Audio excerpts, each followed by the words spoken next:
My name is Tony Mason, and I am President and CEO of the Indianapolis Urban League. And I want to welcome you to today's conversation about the findings related to the Indianapolis African American Quality of Life Initiative. Last August, the Lilly Endowment gave an unprecedented $100 million grant to the National Urban League so that the Indianapolis Urban League, the African American Coalition of Indianapolis, and other community partners could work together to address racial inequities in this community, to work together to improve the quality of living for African Americans in Indianapolis and Marion County. This work could not be done without incredible partners and individuals in this community who've been great leaders and do great work. And so I am very pleased to be joined today for this discussion with Mr. Willis Bright, who is the chairman of the the African American Coalition of Indianapolis. And I'm also joined by Dr. Carlin J. Tishner, who is the owner and principal of Carlin J. and Associates. We're so happy that you have joined us.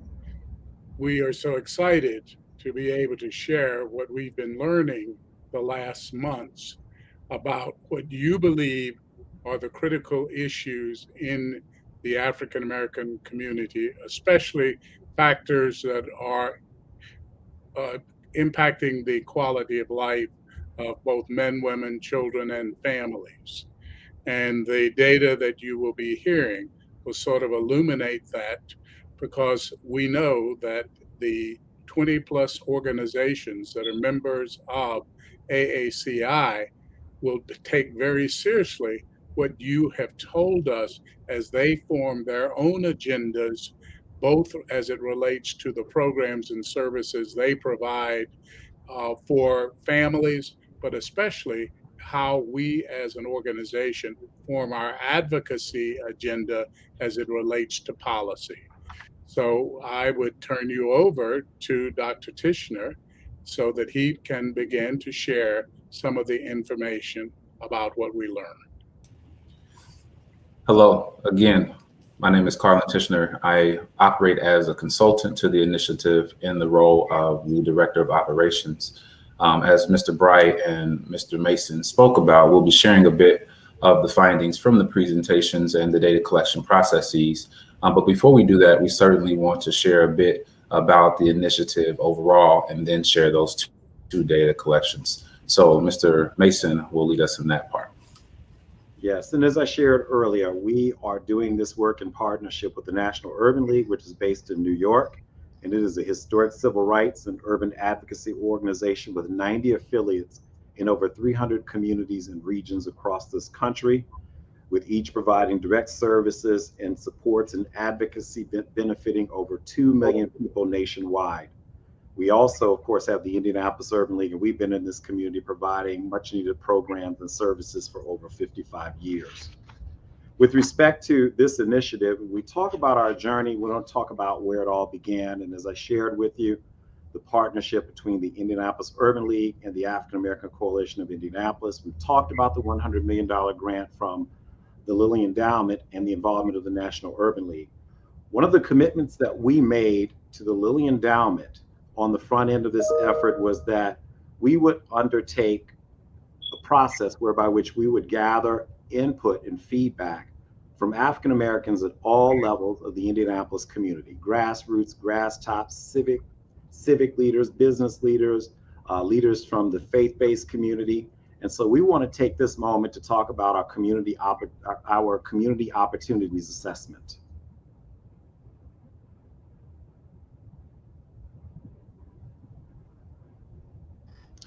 And so again, the foundation for our work starts with the community opportunities assessment, but it is also combined with an issues prioritization process, which you'll hear about from Dr. Tishner.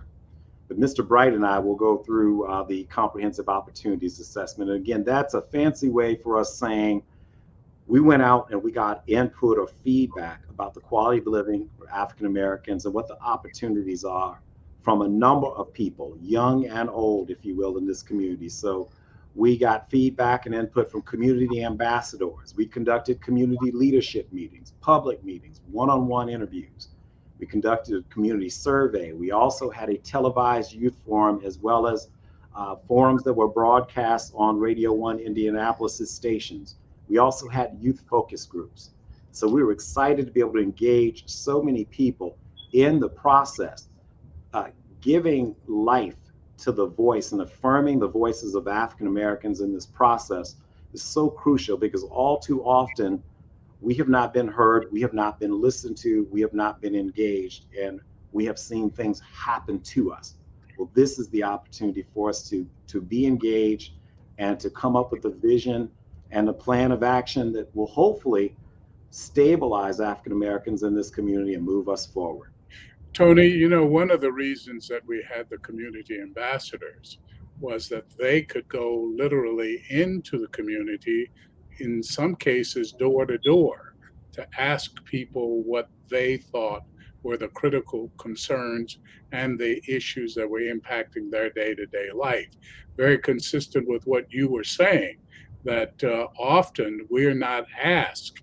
And clearly, many people in certain sections of our community, nobody comes to them directly to get their points of view, and thus the need to have the community ambassadors who did that work. And it allowed for people who did not have computers and other means of communications to be engaged in the process.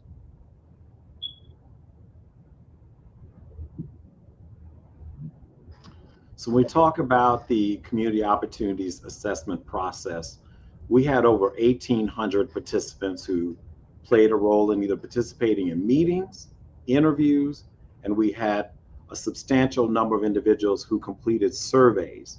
And so we think about the segmentation of the participants in that process, we could count at least 27 categories. And so we're talking about participations from Generation Z, the silent generation, grassroots, business and entrepreneurs, returning citizens, single parents, pastors, you name it. We were able to reach and engage people from all sectors of the African American community. And Willis is going to talk about some of the things that we heard from just everyday people in our community. Willis? We were told that Black businesses need access to procurement opportunities. They need relationship with corporations, hospitals, educational institutions, and even the not-for-profit world to gain access to their purchasing so that they can become stronger and viable businesses. We were told that our children are lacking quality education, that the courses that they are given is not uniform, and in different sections of the county that there's great variation, and the quality that many of our youngsters get, especially those that live in the central city, is not equivalent. We were told that the perception is that charter schools are taking resources, dollar resources, away from the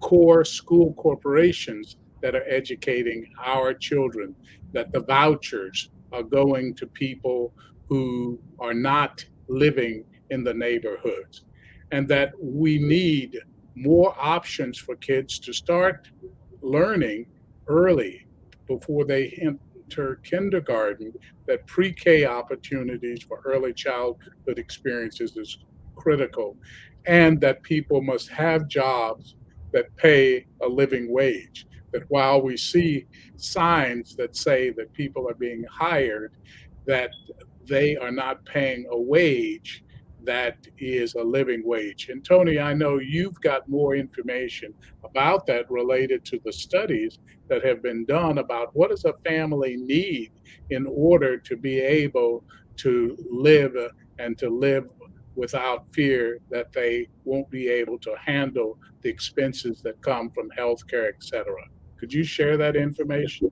The living wage issue is a very important one, because the sad reality is that in our community, we have 250,000 African Americans. And out of 250,000, 30% are poor.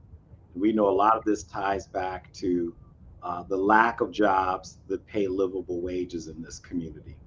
3 years ago, the Brookings Institution came into our community and shared with community leaders, both business, civic, municipal, government, shared with us that the sad reality is that in order to bring families forward, we must advocate for and pass laws and legislation that would increase wages in this community. Not only should minimum wage be at least $15 an hour, they stated that at a minimum it should be $18 to $19 an hour. And if we really wanted to help families to avoid the public assistance benefits cliff, then people should receive at least $22 to $23 an hour. Fast forward to today in 2021, we still have far too many jobs in this community where the wage is $7.25 an hour. We know that that means that we have a disproportionate number of people who are working multiple jobs and are still unable to make ends meet.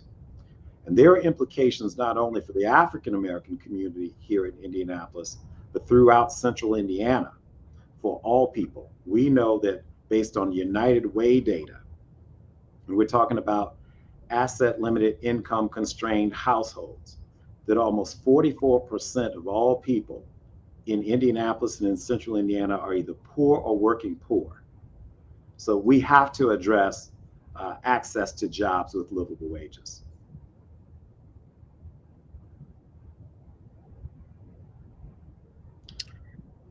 Health and wellness.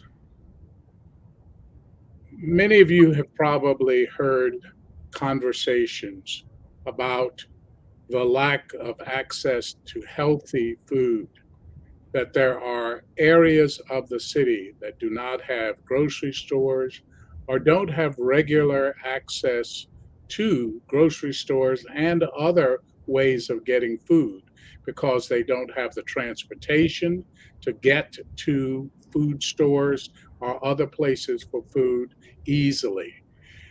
And so, one of the concerns that we heard is how do people have more opportunities to get access to grow their food and to ensure that they can have the nutrition that they need?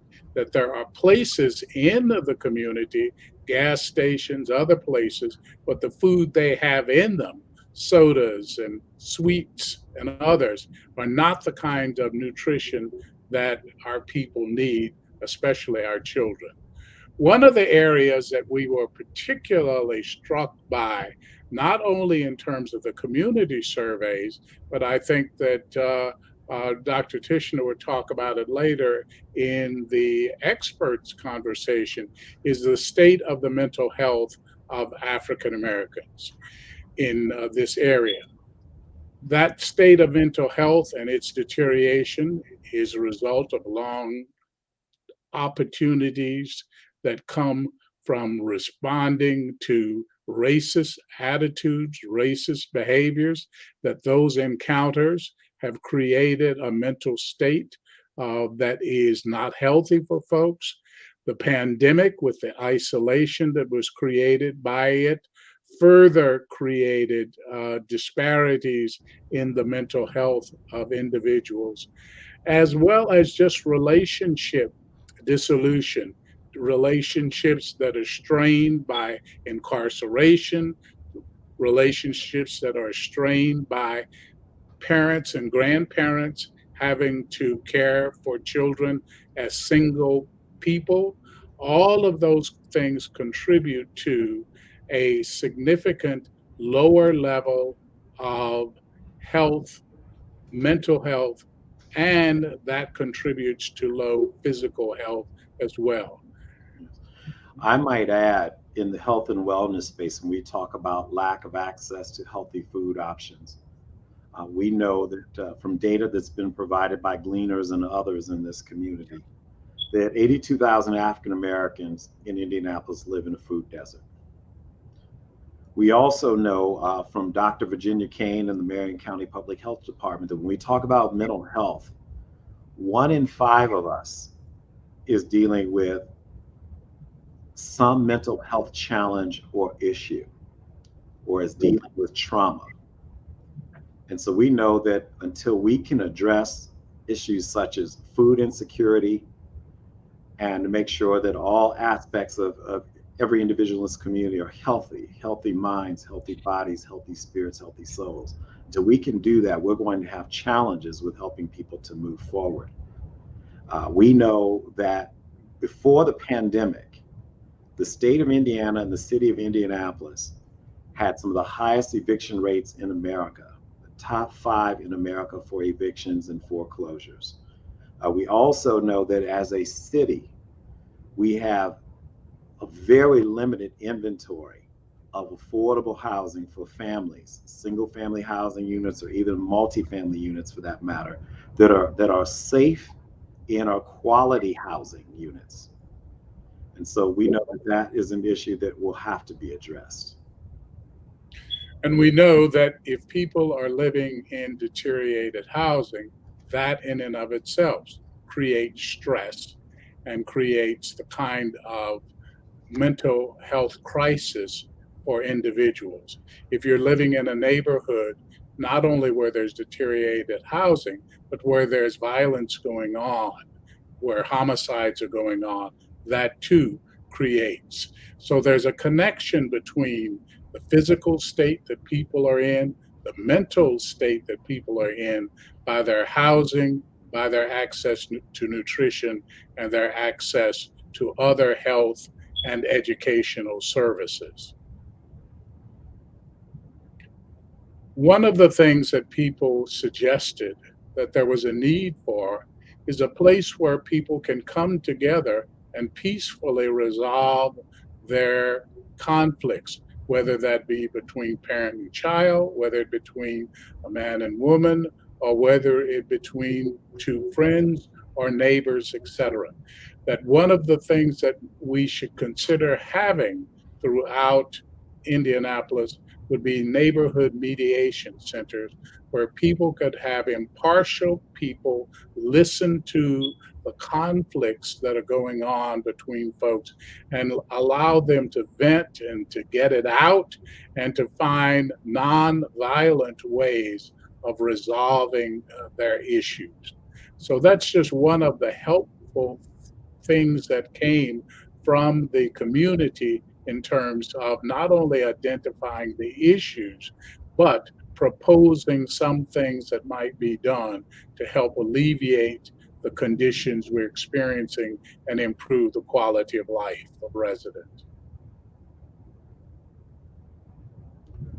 So, a key qualitative finding, the theme that consistently emerged, no matter the age group, no matter the audience that we interviewed or participated in public meetings or sessions, was this notion that no one seems to care about us. No one seems to care about us. Let that settle on you for a minute. And what we heard when people framed that comment, it wasn't just about whether or not racist white people didn't care about us. There was also sentiment that elite African Americans in the community and people who had gone on to secure good fortune had forgotten about the people back in the neighborhood as well. That a lot of us were not as caring and as empathetic and as supportive as we should be, and that we all needed to do more. So again, think about that. No one seems to care about us. People notice whether they have sidewalks, they notice whether they have lighting, they notice what exists in other neighborhoods, they notice whether the police are there in their minds to help or to further oppress. Those are the kinds of factors and conditions that, in the minds of some, when they see public services, when they see health care delivered in ways that seem to favor others, it helps create that sense that no one cares for me. And we know that there were other thoughts and themes that emerged as well. Ideas such as, yes, I think it almost always boils down to access and equity.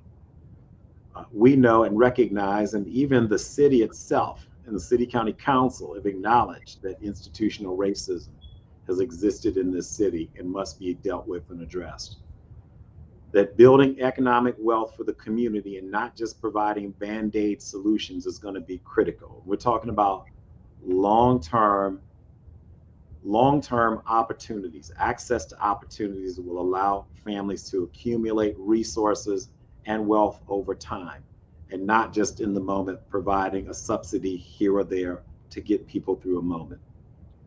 And thus, people defined a good quality of life is one where they have some choices, where they can engage in activities they are interested in, where they can have a holistic health environment so that they can bring things together. And people also indicated that in order to have a high quality of life, that they have to assume some responsibility for their own joy, for their own happiness. So it brings together the idea that community institutions have responsibility for helping create conditions that bring people into high quality of life, but that the individual has responsibility for doing behaviors, having attitudes, and taking the initiative so that they can create their own high quality of life.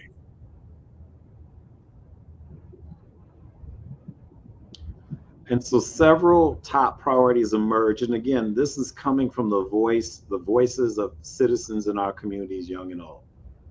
The important need for high quality schools and education, access to quality health care, job creation that leads to jobs with good wages that are placed all over the city and not just in areas that are inaccessible to African Americans and other people of color. Addressing food insecurity.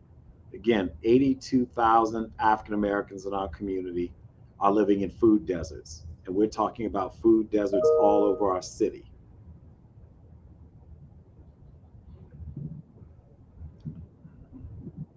And so there are some quick facts that support the findings and the results from the community opportunities assessment. And so when we talk about education, looking at the Black student pass rate for both ELA and math on the most recent iLearn test for Marion County, the township schools as well, excluding Speedway, range from 2.8% to 10.9% for third through eighth graders, and then 4.8 to 22.7% for 11th graders with the I-STEP. The ramifications for these test scores means that ultimately our young people will not be able to successfully matriculate through school and earn a high school diploma. 1 in 4 or 1 in 5 of our students is receiving a certificate of completion. That certificate of completion more than likely will not allow them to be admitted into a high quality post-secondary university or college. And it may create challenges for them even gaining access to higher profile, more successful job training programs and initiatives. And so we know that the Department of Workforce Development told us 3 years ago that 62% of the current jobs and the new jobs that are emerging in various sectors in this community will require some level of post-secondary education and or training and certification. Well, if we don't improve the academic performance of our Black children, if we don't address the achievement gap, then they will not be able to compete. Black unemployment from 2010 to 2019, and that's pre-COVID, was over 10%. We know that that number has increased for various areas of the city and for various populations. The less education you have, the less chance you have for employment, and the employment rates are much higher If you have been in a criminal justice institution, if you've been in jail, if you've been in prison, your unemployment rates are much higher than 10% because it's very difficult to get into employment when you have a record that shows that you have a felony. Those are factors that we know keep unemployment disproportionately high for African Americans. Black home ownership rate in Marion County is currently at 35.7%. Prior to 2007, the Black home ownership rate in Marion County was almost 45%. And so we're talking about a significant drop in home ownership rates. We also know that families are struggling mightily, not only in Marion County, but across the state with respect to being housing cost burden, meaning that over a third to, in some cases, over 50% of a family's household income is going to cover the cost of their housing alone, leaving very little funds to support everything from buying healthy foods and produce to taking care of medical and health issues, and just really having the opportunity to enjoy life. And so we know that we have a staggering challenge with regards to the lack of affordable housing in Indianapolis and Marion County specifically. In fact, it has been shared that we have less than 500 affordable units. And this is important for everyone to know and understand. We know that when the eviction moratorium was lifted just a few weeks ago, that as far as 2 weeks ago, over 32,000 eviction filings have been filed across the state, with a significant number of those being in Indianapolis and Marion County. And so we have some major challenges. Where do families and families with children who get evicted, where do they go? It's likely that because they have an eviction on their records that they will have a very hard time securing housing in Indianapolis. And for those individuals who are lucky enough, shall I say, and I'm using that word in the most cynical of terms, if you're able to leave the property but not have an eviction on your record, where do those individuals go? There's not enough housing in the community to take care of our residents and our citizens. Yes, there's a proliferation of redevelopment that's happening, and we have neighborhoods gentrifying right before our very eyes.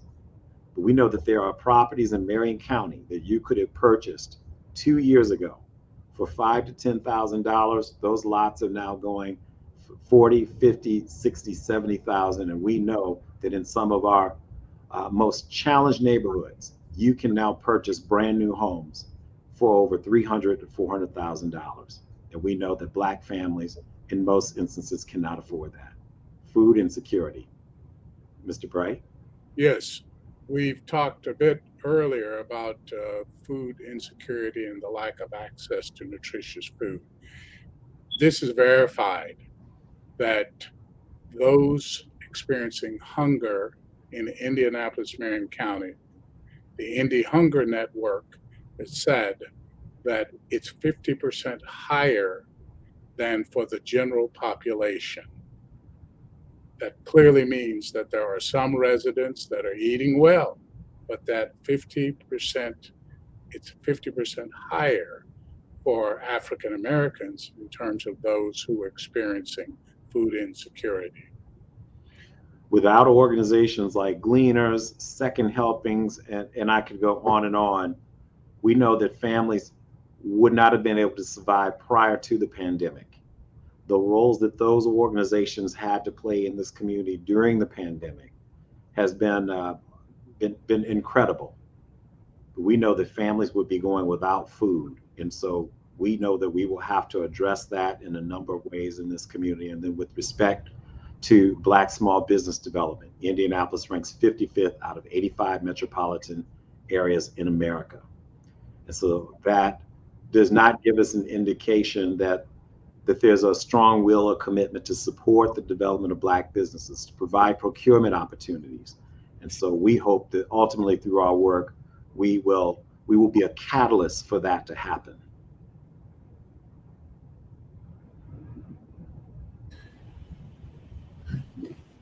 So you've heard very clearly what the community has said in the context of the comprehensive opportunities assessment. Tony and Willis has shared with you very supportive, detailed data that reinforces what the community has said at that level. What we are excited to share now is what the experts shared needs to be considered as solutions to those data-based issues and what the community has said. And so for the next several slides, I'm going to share with you a bit about the issue prioritization process. It's been said that we know the problems, but we need to know what the community says needs to be addressed as a priority. And so this process used experts identified as individuals in the field, organizations that have been serving in these respective areas, and folks that have been researching the issues and potential solutions. We engaged these individuals in a process over the course of several meetings, and we'll talk about those individuals and what they shared with us as priorities as we move into the next part of the presentation. First and foremost, though, I certainly want to highlight these incredible individuals that helped us through this process. The facilitation of the process required individuals that had expertise in the content area as well as a skill in facilitation. We designed a facilitator guide and we trained the facilitators, and they were responsible for implementing the process so that we could identify a set of priorities to fund in this initiative. Those individuals are listed here. Dr. Brianka Merritt, and she was responsible for health and wellness. Dr. Jamise Curtis Banks, who oversaw our education pillar. Ms. Kalia Ligon, responsible for employment. Mr. Stephen Scott for housing and home ownership. And finally, Mr. Wayne Patrick, who facilitated the business and entrepreneurship conversation. So over the course of our experience, we were able to engage over 160 individuals, specifically 163. This slide provides you with a breakdown of representation across of the 5 pillars.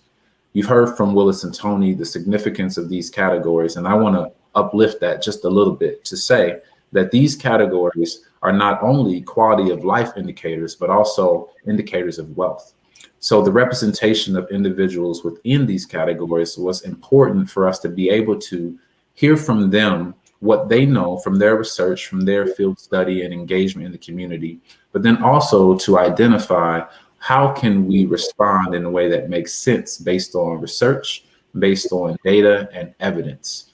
So the 163 voices were critical in this process, and we certainly are appreciative of the volunteerism that came across, up to 7 meetings that occurred throughout the process. So I want to acknowledge and say thank you to all that participated. Here are a set of questions that guided our process. With any foundational research, and we certainly thought this as a research process with the COA as well as the IPP, we had to establish some key guiding questions that would help us think about what do we want to know and how will we make decisions around the priorities. So here's a list of those questions. I certainly won't read them all to you, but I want to highlight a couple. Number one here is, what are the top priorities in this particular pillar? Imagine that you're in the education space. What are the top priorities that we need to consider? And how is the quality of life impacted for African Americans in the context of Indianapolis and Marion County? How might you rank order those priorities? How are their priorities sustainable, scalable, measurable, and evidence-based? And what are some existing practices, as well as those that are innovative, that we might leverage and support in order to grow our ideas and our recommendations for those priorities?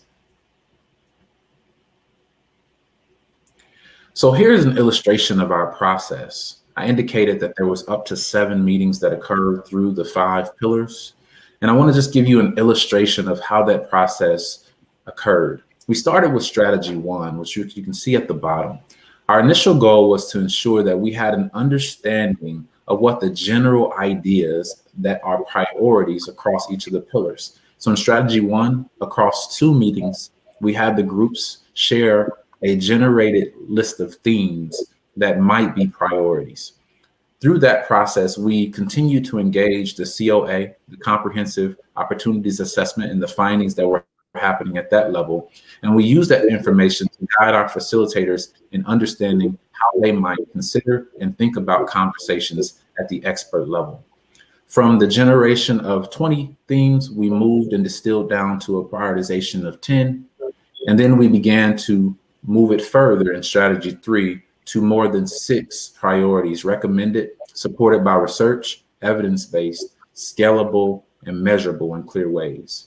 Our process included the integration of both the COA and the IPP simultaneously occurring so that we could share information, guide our process, and ensure that everything came together ultimately to give us the recommendations that you will see in the next several slides. So we certainly had over 30 priorities shared with us. Today, you'll hear 2 out of each category.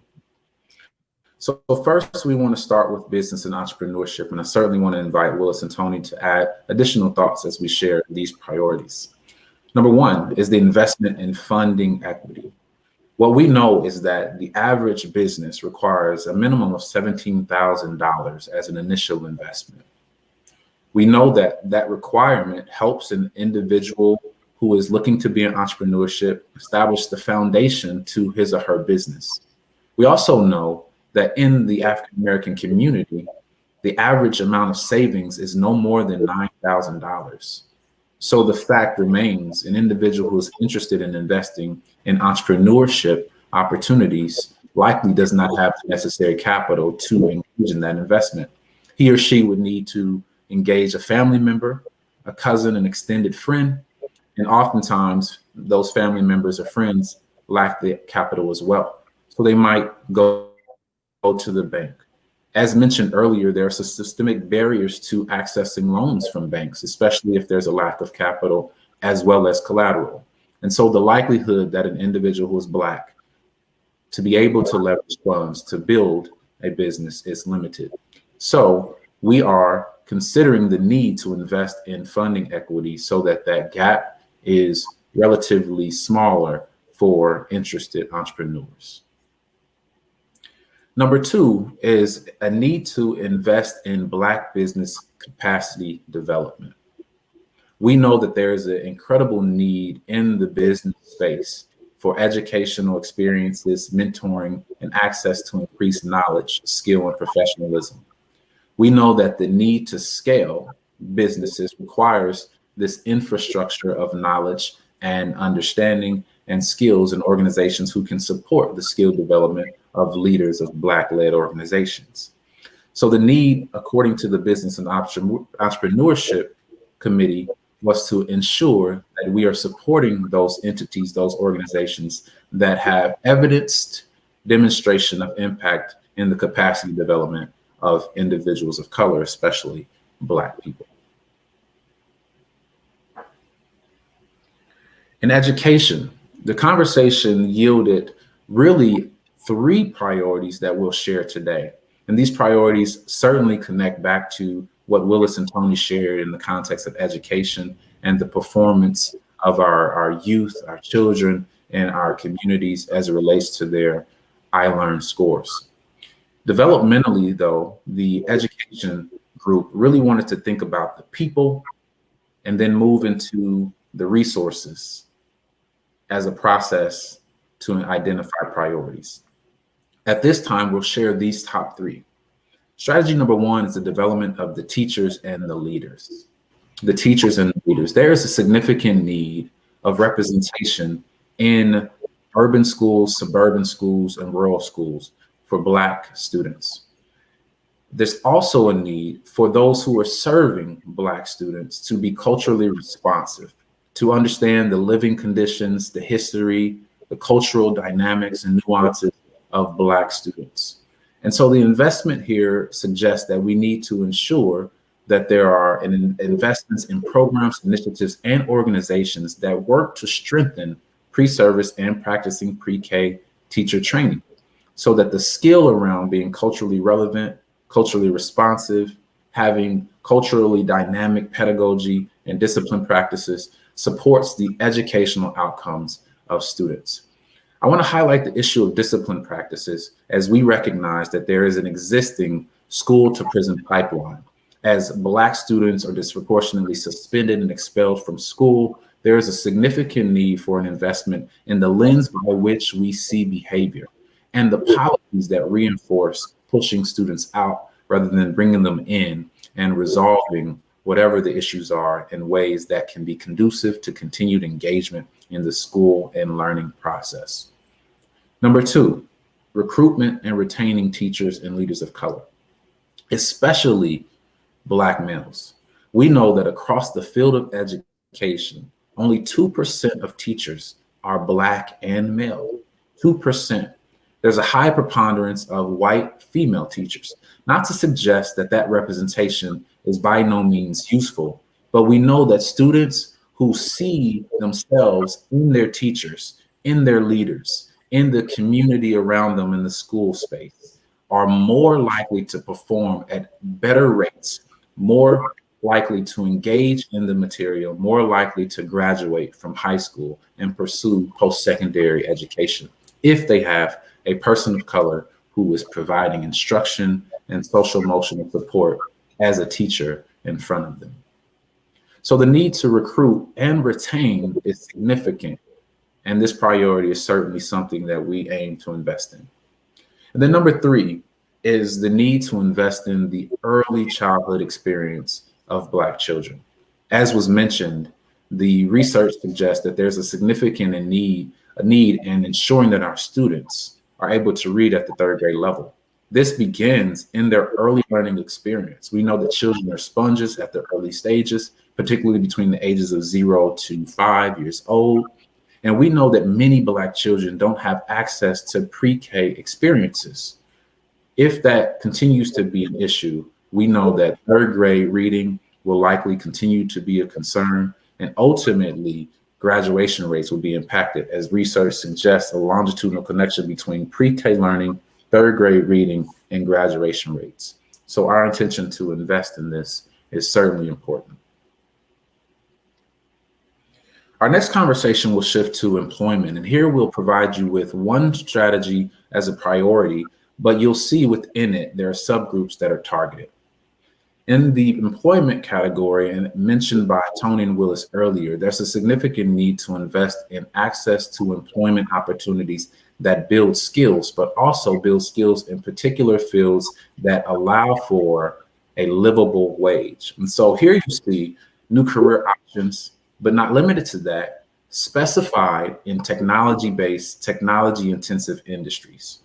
We're excited that many organizations who are opening their interests around racial equity are investing in Black and brown communities, and we certainly support that idea. We also support the need to focus in on subpopulations such as recent graduates from high school, justice-involved adults, recognizing that 1 in 3 males, particularly Black males, might experience incarceration over the course of their life as compared to 1 in 20 white males. So that there needs to be an investment in justice-involved adults around development of skill to transition out of incarceration, and if not the development of skill, a connection to entrepreneurship opportunities that can allow them to leverage, develop skill, and to ultimately build economic wealth and independence. And then item C here is individuals previously out of and returning to the workforce. Underemployment is an issue in addition to unemployment. And so we recognize that there needs to be an intentional investment in employability skills for individuals who hope to return back to the workforce and certainly desire skills to be able to matriculate through the workforce successfully. And then for health and wellness, trauma was mentioned as an important category, and soon you'll see some themes that cut across all of the 5 pillars. But the most important strategy that we want to consider and share today is the need for food justice and quality options, because of the reality that the 50% higher rate of hunger in the Black community, as was shared by Willis. In addition to the fact that we know that there are food deserts, we cannot restate or overstate that fact. And so the health and wellness group decided that there needs to be an intentional investment in a focus on addressing food sovereignty and justice, and access to high quality options, immediate access to quality options that allow for us to improve our general health and wellness, to change the way we think about food and how we use food, and also to ensure that we have some overall authority over the food options that are available to us in our communities in Marion County and Indianapolis. Finally, housing and home ownership. Again, an indicator of wealth and quality of life. The two specific priorities that we'll share today focus on economic mobility and home ownership, as well as racial equity in housing development. First, number one, there's a need to increase in owner-occupied home repair grants and financing to support current homeowners who desire to remain in place and desire to ensure that their homes can be maintained such that their wealth can build. So we certainly see a need to invest in this community, especially as it relates to providing funding so that they can improve their home conditions so that their value can continue to grow. And then number two is the need to invest in organizations that support these communities of color, especially Black individuals. There's a significant gap in access to equity funding for Black-led home development organizations, house development organizations. And so the committee talked about the need for funding that addresses this equity issue, especially around pre-development funding and gap financing for these Black-led organizations and developers, especially those who have relationships within the community and have the ability to build, but also be responsive to the needs of the community in real clear relational ways. So to close out this part of the presentation, we certainly want to share with you what emerged as common across all 5 pillars. With any conversation with community members across any topic, it's easy to identify themes, and these are the themes that came across as something for the initiative to consider, think about, and be mindful of as we continue to invest in the community.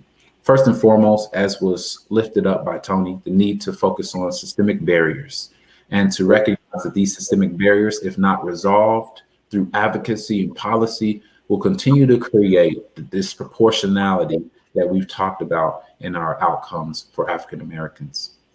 We also talked about the need for information, education, and literacy. Once we have knowledge, we need to be educated around how to apply said knowledge and then be competent in the knowledge that we have. And so across all the pillars was the need to ensure that we have information and access to information. And then through the information, we are educated, and then we're able to take that information and be intentional about the way we apply it. And so that was important to consider and certainly relevant in all of the priorities.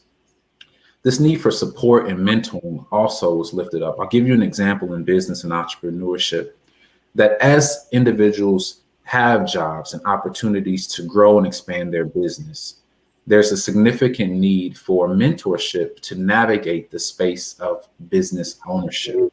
The same was true in employment for individuals who may receive an opportunity. They need to be able to navigate the space of the organization. Mentorship and support is critical in the capacity building and knowledge that is grown and developed in the individual to be able to be successful long term. We move quickly here into the training and professional development and technical assistance. That was true across all the pillars and the topics that emerged. And that is really important to consider when we think about opportunities for funding that are available as we grow in our knowledge and information. We now need to be able to think about how to move, how to be strategic, and how to ensure that the knowledge we have is translated into a way that allows for optimal success. Hence the need also for collaboration and partnerships. And this was highlighted in particular as we think about investments. How can we create the need for collaboration and partnerships across organizations that would respond to the needs that were identified in the comprehensive opportunities assessment? Collaboration and partnership is important so that we can have innovation, but also so that we can support historically underfunded organizations who have great ideas, great connections, but may not have the economic capacity to provide the services that they're strong in. And so we need to also consider the need to capacity build. But finally, and this issue was lifted up by Willis and cannot again be overstated, is the need within our community to address intentionally mental health, behavioral health, and a consequence of exposure to trauma, substance abuse. We know that in the African American community, historical trauma and the socio-political historical context of African Americans requires us to be thoughtful about experiences and how they show up as a form of adversity. We know that there are concepts like adverse childhood experiences that have not highlighted well this idea of trauma, racial trauma, as a form of adversity. But we know that it's critically important to consider racism and prejudice as a form of toxic stress that manifests as an example of trauma that can then ultimately create behavioral health issues, biological health issues, and ultimately sometimes self-soothing, which might include substance abuse. So we were very clear about hearing from the community this need for the initiative to target and focus on and address mental health. Tony?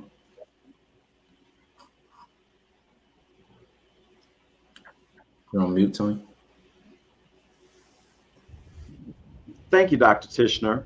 You've heard our priorities in business development and entrepreneurship, education, employment, housing, and health. Those priorities are the result of your input from our residents, input from our Black thought leaders, experts, other community leaders as well. And that's important because, again, we've given life and we've listened to the voices of our people in this community, as well as those of our allies and supporters in coming up with these priorities. The next steps in this process for us include, first and foremost, working to leverage this investment, this generous investment from the Lilly Endowment to the National Urban League. And Willis Bright and I have been going out and we've been meeting with other funders, including foundations, corporations. We've also been a part of meetings and presentations to other organizations and entities that are focused on racial equity work right now in our community. Because we know that while $100 million is a lot of money, it is not enough to address all of the systemic issues and challenges that are facing African Americans in our community. And so we're going to continue to do that work because we think back in this community and we think back to the Super Bowl effort. We know that the community leveraged a $1 million matching grant from the NFL into $150 million of investments into the Near East Side. So just imagine what we can accomplish if we're able to successfully leverage co-investment or leverage investments in alignment with our work to address these issues. Could that mean that $100 million becomes $500 million in investments? Maybe it's $1 billion. We're going to see because we're going to give it our best effort because you're inspiring us to do so. Now Mr. Bright is going to come forward and he's going to share with you the next steps in this process. And then I'll come back and close this out. Okay. The next steps are taking those strategies that you saw and building requests for proposals around them. And those requests for proposal will be distributed to relevant groups in the community that may have program services, policy initiatives that will address the concerns that are expressed in them. As you can imagine, and Dr. Tishner pointed out that we had more than 30 priorities defined. We will not be able to do all of those at one time. So over the next months, you will see requests for proposals coming out in areas that are high priority areas in each of those. We may be starting with one or two, and then by the end of the year, some additional ones. In addition to having requests for proposals to find appropriate groups, we will continue to be involved in efforts that build the capacity of African American led organizations and create partnerships between them and other groups in the community who have experience carrying out agendas in some of the areas that we've defined. We want to make sure that whatever we do is of the highest quality, has the greatest durability, and has the possibility of being sustained much beyond the 5 years of this particular initiative.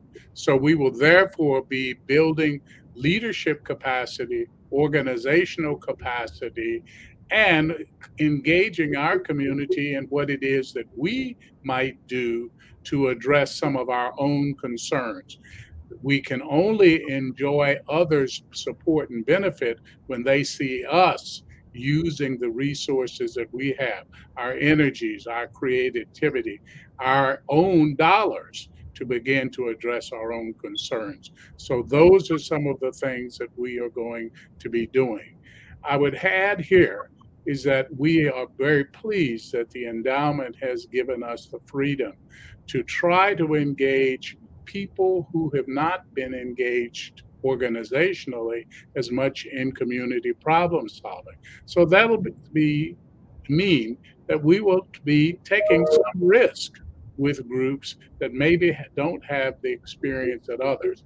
But those groups that don't have the experience will have to be willing to build the skills in order to get the resources that they need to address community problems. So we want to be good stewards of the dollars that have been given to address the concerns that you've defined and use capable groups, partners to do the problem solving that we must to improve the quality of life in our community.